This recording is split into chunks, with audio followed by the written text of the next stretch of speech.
Élus de Dieu, prenez un instant pour vous recueillir. Faites une pause, non seulement dans votre corps, mais dans les profondeurs de votre âme et de votre esprit. Ce que vous êtes sur le point de recevoir n'est pas un simple message parmi tant d'autres. C'est une convocation divine, un appel sacré qui résonne à travers l'éternité, écrit dans les annales du ciel et délivré à l'heure précise où votre cœur est prêt à l'accueillir. Votre présence ici n'est pas le fruit du hasard. Ce n'est pas un moment à survoler ou à oublier en poursuivant votre journée. C'est une rencontre orchestrée par Dieu, un rendez-vous prophétique conçu pour marquer un tournant dans votre vie. Depuis les salles célestes, le Créateur murmure votre nom avec une tendresse infinie, et ce murmure s'est transformé en une proclamation retentissante. L'heure est venue. Vous l'avez ressenti, n'est-ce pas? Cette pression subtile mais persistante qui pèse sur votre esprit, comme une main invisible pressant votre cœur. Ce frémissement dans l'invisible, comme si une force ancienne, sacrée et puissante s'éveillait en vous, remuant des vérités longtemps endormies. Ce n'est pas une illusion ni le fruit de votre imagination. C'est le souffle de Dieu frôlant votre âme, éveillant des promesses enfouies, brisant les chaînes de la confusion, du doute et de la fatigue spirituelle. Il vous appelle à sortir du retard qui vous a retenu, à dépasser les brouillards de l'incertitude, à secouer la lassitude qui a pesé sur votre foi. Et cet appel ne vient pas parce que vous avez assez supplié ou mérité. Il vient parce que votre nom était déjà gravé dans cet instant précis, choisi par le ciel, avant même que vous ne preniez conscience de votre propre existence. Le ciel a patiemment attendu cet alignement cosmique, ce moment où tout converge pour vous propulser dans votre destinée. Vous avez être interrogé Dieu dans vos moments de solitude. Quand, Seigneur, pourquoi moi? Ai-je manqué ma chance? Être avez-vous murmuré dans l'obscurité?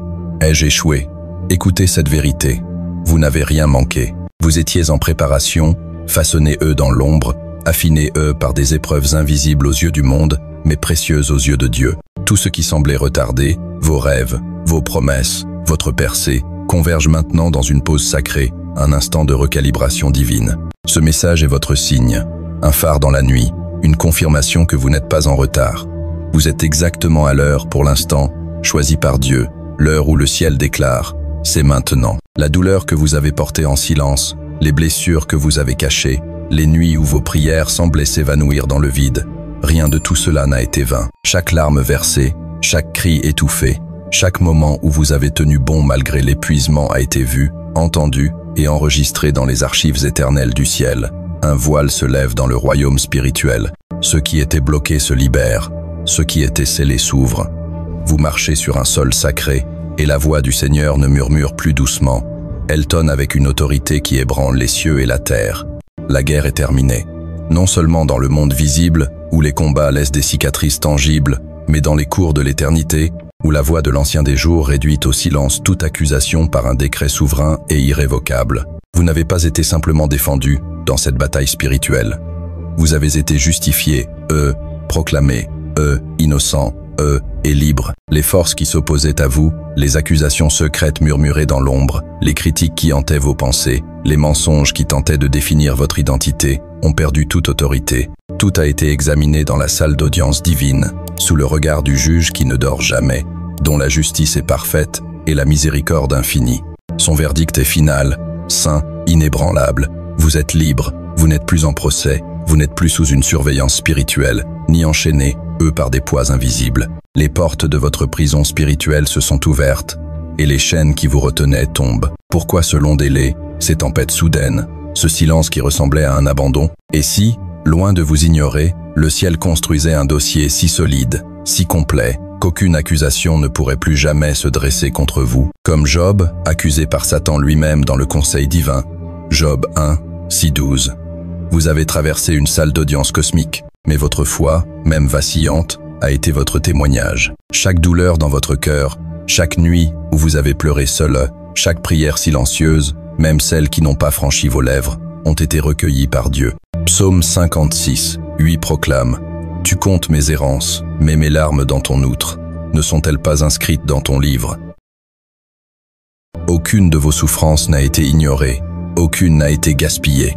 Chaque épreuve a été un matériau brut, transformé par la main du Créateur pour bâtir votre destinée. Pourquoi continuer à porter le manteau de la culpabilité, de la honte ou du doute, alors que le ciel vous a couronné de grâce? Ce moment n'est pas simplement la fin d'une saison difficile, C'est une révélation éclatante de votre véritable position devant Dieu. Vous êtes un nœud élu, choisi et aimé.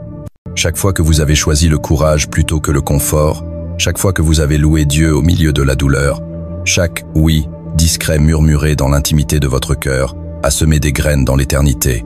Comme Ruth, qui a suivi Naomi avec une fidélité inébranlable sans savoir qu'elle entrerait dans la lignée de Jésus.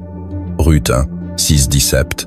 Votre obéissance, souvent invisible aux yeux du monde, a transformé des destinées, la vôtre et celle des autres. L'ennemi, rusé et désespéré, a tenté de vous détruire. Il a brandi vos erreurs passées comme des preuves, exploité vos blessures comme des failles, transformé vos moments de faiblesse en armes pour vous disqualifier. Mais il n'avait pas prévu votre endurance, ni l'intervention du juge suprême qui s'est levé comme votre défenseur. Romains 8, 34 nous assure « Qui accusera les élus de Dieu? C'est Dieu qui justifie. Qui condamnera? Christ Jésus est mort. Bien plus, il est ressuscité. Il est à la droite de Dieu et il intercède pour nous. Vous n'étiez jamais seul dans cette salle d'audience céleste. Le verdict était certain, dès le début. Comme la femme adultère dans Jean 8, entourée de jugements et de pierres prêtes à être lancées, vous avez entendu la voix douce mais puissante de Jésus. « Je ne te condamne pas, va et ne pêche plus ». Cette voix résonne aujourd'hui dans votre âme, plus forte que la honte, plus puissante que la culpabilité, plus lumineuse que les ténèbres. Vous êtes libre. Cette liberté n'est pas une fin en soi, mais le fondement d'une nouvelle saison glorieuse.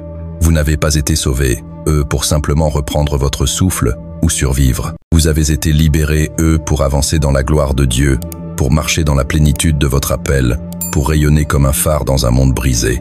Comme Lucia Martinez, qui a retrouvé sa voix après un traumatisme pour devenir une mentor inspirant des centaines de personnes, ou Corrie ten Boom, dont le pardon dans l'horreur des camps de concentration a témoigné de la puissance de la grâce, votre histoire est une rédemption. Votre lumière, même au milieu des épreuves, devient un témoignage vivant de l'amour et de la fidélité de Dieu. Élu, l'heure est venue de répondre à cet appel divin. Ce n'est pas un moment pour hésiter, pour tergiverser ou pour remettre à plus tard. Dieu vous invite à agir avec foi, avec audace, avec une proclamation claire de votre accord avec son plan. Déclarez-le avec force. L'heure est maintenant. Je dis oui. Ce n'est pas un simple commentaire ou une phrase jetée au hasard. C'est une alliance prophétique, un engagement spirituel qui scelle votre oui dans les cieux D et sur la terre D. Que vos paroles puissent s'aligner avec les décrets divins, activant les promesses écrites pour votre vie. Partagez ce message avec ceux qui se tiennent au seuil de leur destinée, hésitant à franchir le pas. Peut-être connaissez-vous une âme qui a besoin d'entendre que le ciel n'a pas oublié son nom, que son heure est arrivée. Vos partages ne sont pas anodins, ils sont des ponts spirituels, des invitations pour d'autres à entrer dans ce moment sacré. Restez connectés, à cette parole prophétique. Abonnez-vous pour ne manquer aucun message, car chaque enseignement est porté par la prière, façonné dans l'obéissance et délivré avec le feu de la mission divine. À ceux qui soutiennent ce message par leurs prières, leurs encouragements ou leur générosité, un merci profond du cœur. Vous n'êtes pas seulement des soutiens, vous êtes des intercesseurs, des co-bâtisseurs d'un espace sacré où la guérison coule, où les chaînes tombent, où les destinées s'éveillent. Votre lumière est vue, votre amour est ressenti, et votre foi change plus des vies que vous ne pouvez l'imaginer. Votre douleur n'était pas une punition, mais une préparation pour une transformation divine. Comme Joseph, trahi, vendu et oublié, vous avez traversé des épreuves qui n'ont pas brisé votre destin, mais l'ont affiné pour une élévation soudaine. Genèse 50, 20. Vous aviez formé des projets funestes contre moi, mais Dieu les a tournés en bien. Ce que vous pensiez être une dévastation, des rêves brisés, des portes fermées, des années perdues, est le terrain fertile de votre émergence. Les accusations, qu'elles soient hurlées ou murmurées, ont été effacées de votre dossier céleste. Un seul mot brille désormais à côté de votre nom, libéré, Cette liberté est plus qu'une délivrance temporaire. C'est le fondement d'une vie nouvelle, une invitation à marcher dans la plénitude de votre appel. Vous n'êtes pas destiné, à survivre, mais à prospérer, à porter la gloire de Dieu et à transformer le monde autour de vous par votre témoignage. Comme Elijah Vega, un homme sans abri devenu mentor pour des jeunes sans père, ou Anya, une mère célibataire dont la foi obscure a transformé un refuge en sanctuaire, votre histoire est un miracle en cours. Chaque pas que vous faites dans cette liberté est une preuve que la rédemption de Dieu est active, puissante et irréversible. L'heure est à la élue. Ce message n'est pas un encouragement passager, c'est une interruption divine, un appel urgent à embrasser votre destinée. Le ciel a parlé, la porte est ouverte, la lumière est venue. Votre réponse déterminera ce qui suit. Ne laissez pas ce moment devenir un simple élan spirituel qui s'évanouit avec le matin. Faites-en un mouvement, un engagement quotidien à vivre comme un élu choisi. Chaque pas, chaque choix, chaque oui compte. Que votre vie reflète la vérité que vous venez de recevoir. Marchez avec la conscience que vous êtes choisi, non pas par vos mérites, mais par le décret éternel de Dieu. Laissez votre lumière briller, non pour attirer l'attention sur vous, mais pour diriger les cœurs vers le ciel. Comme Aurora James, qui a agi par conviction plutôt que par préparation, ou Jamal, dont la fidélité discrète a transformé des vies, votre oui peut changer des destinées. Je vous bénis, aimés de Dieu, que vos décisions soient guidées par la clarté divine, que votre cœur reste doux dans l'attente, que votre voix porte l'autorité du ciel, que vos pas soient fermes, même sur des chemins inconnus. Vous êtes choisis, vous êtes marqués, vous êtes prêts, et surtout, vous êtes à l'heure. Allez de l'avant et ne regardez pas en arrière.